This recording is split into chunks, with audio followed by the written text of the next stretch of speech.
Bonjour, bienvenue sur ce tutoriel du logiciel Geoclip. Dans un premier temps, sur votre moteur de recherche, vous cliquez sur Geoclip R. Vous allez voir apparaître le logiciel donc ici intitulé france-découverte.geoclip.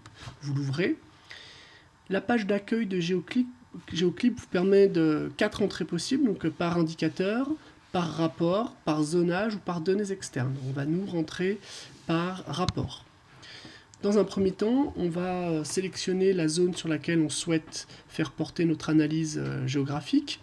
Donc on va par exemple choisir le niveau d'analyse au niveau communal, départemental, voilà, cantonal, jusqu'aux régions 2016. Donc on va travailler par commune. On va cliquer donc sur rechercher, on tape le nom de notre commune, donc ici Blagnac. On valide en vérifiant le code postal de la commune. Donc là, on a fait la sélection au niveau cartographique. Au niveau du rapport, on va de nouveau cliquer sur Blagnac. Voilà.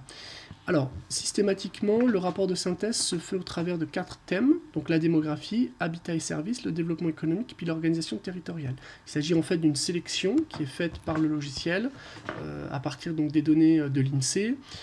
Et ces données de l'INSEE sont présentées sous forme de graphiques, donc ici les courbes. Et systématiquement, on a une comparaison qui est faite entre la commune sur laquelle on travaille et puis la France. On a la possibilité de faire porter la comparaison sur un autre territoire ou sur une autre commune. Donc ici on a voilà, l'évolution de la population depuis 68, le taux de variation de la population.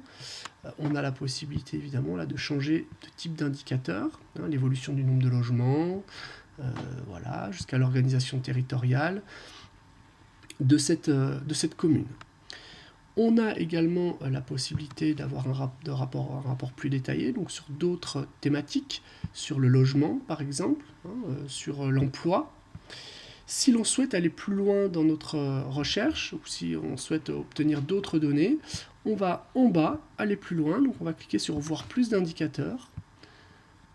Donc là, on va voir l'ensemble des indicateurs disponibles sur la commune de Blagnac. Alors voilà, on a différentes thématiques. Je vais rentrer par exemple voilà, sur cette thématique-là, les impôts, pour avoir une idée des revenus fiscaux de la commune de Blagnac et aussi des communes environnantes. Donc je vais cliquer sur revenu fiscal médian.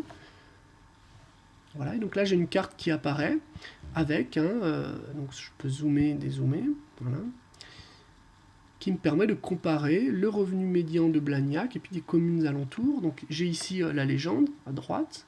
J'ai la possibilité d'ailleurs de modifier cette légende en changeant par exemple voilà, le niveau de couleur.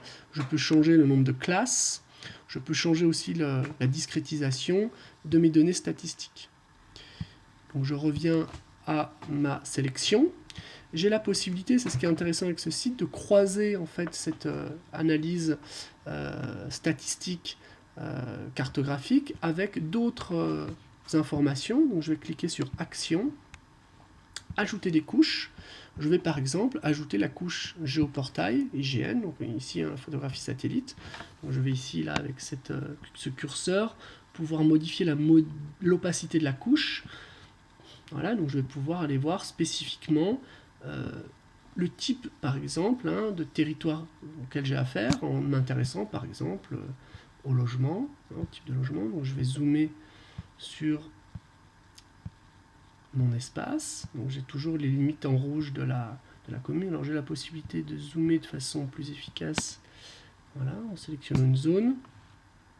Et donc je vais avoir ici une image satellite et je vais pouvoir me rendre compte du type de logement qui existe dans cette commune de Blagnac, où l'on a effectivement des revenus fiscaux médians relativement au-dessus, par exemple, de la ville de Toulouse. Donc, je me rends compte qu'on a du logement effectivement individuel avec différentes piscines ici, ce qui est une indication du niveau socio-économique des populations.